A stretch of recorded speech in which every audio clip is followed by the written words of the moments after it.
নমস্কার বন্ধুরা, আশা করি প্রত্যেকেই ভালো আছো। আমিও ভালো আছি।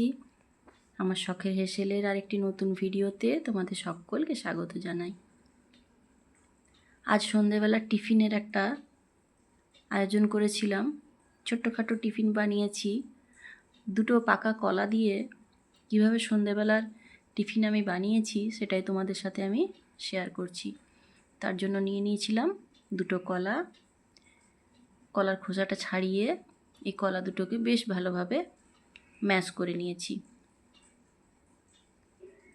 এই যে টিফিনটা আজকে বানিয়েছি, এটা ছোটদের খুব হেলদি একটা খাবার, অনায়াসে খেয়ে নেবে। কলাটা ম্যাশ করে নিয়ে এর মধ্যে বেশ খানিকটা সুজি অ্যাড করে দিচ্ছি। তোমরা যে যতটা বানাতে চাও সেরকম পরিমাণ মতো সুজিটা নিও। তার সাথে দিয়ে দিচ্ছি কিছুটা পরিমাণে ময়দা। এর সাথে অ্যাড করছি আমি চিনি। চিনিটা স্বাদ অনুযায়ী দেবে, যে যেরকম মিষ্টি পছন্দ করো সেরকম দিও। তার সাথে দিয়েছিলাম কিছুটা কোরানো নারকেল।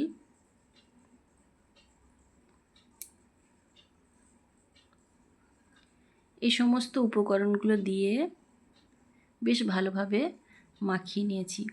এটাতে কিন্তু জল একটুও দিইনি বন্ধুরা। যদি একটু শক্ত মনে হয়, টাইট হয়ে যায়, তাহলে তোমরা একটু দুধ দিয়ে দিতে পারো। সামান্য পরিমাণে দুধ দিয়ে আমি মেখেছিলাম। এবারে কড়াইয়ের মধ্যে রিফাইন তেল গরম করে নিয়ে তার মধ্যে ছোট্ট ছোট্ট বড়ার আকারে এগুলো একটা একটা করে দিয়ে দেব। তবে ফ্লেমটা কিন্তু মিডিয়াম রেখেছি। এই মিডিয়াম ফ্লেমের মধ্যে বেশ ভালোভাবে এই বড়াগুলো ভাজা হবে।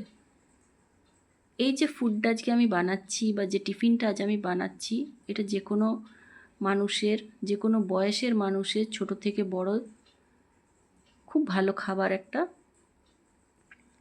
এর মধ্যে কোনো বদগুণ নেই, বাচ্চারা অনায়াসে খেতে পারে। হেলদি ফুড, সন্ধেবেলায় অনায়াসে 10 মিনিটে বানিয়ে দিতে পারো। হাতে সময় নেই, ঝট করে এই কটা উপকরণ দিয়ে সুন্দরভাবে বানিয়ে দিতে পারো। খেতেও বেশ সুন্দর, মুখরোচক একটা সুস্বাদু টিফিন। তোমাদের যদি ভালো লেগে থাকে আমার চ্যানেলটি অবশ্যই সাবস্ক্রাইব করে পাশে থেকো বন্ধুরা। একটু কমেন্ট করে জানিও কার কেমন লাগলো। কলা দিয়ে এরকম অনেক কিছুই বানানো যায়।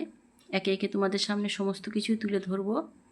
আজ সন্ধ্যাবেলার টিফিনটা তোমাদের সামনে তুলে ধরলাম, কার কেমন লাগলো জানিও। বাকিগুলো আমি এই তেলের মধ্যে আরও ভেজে নেব।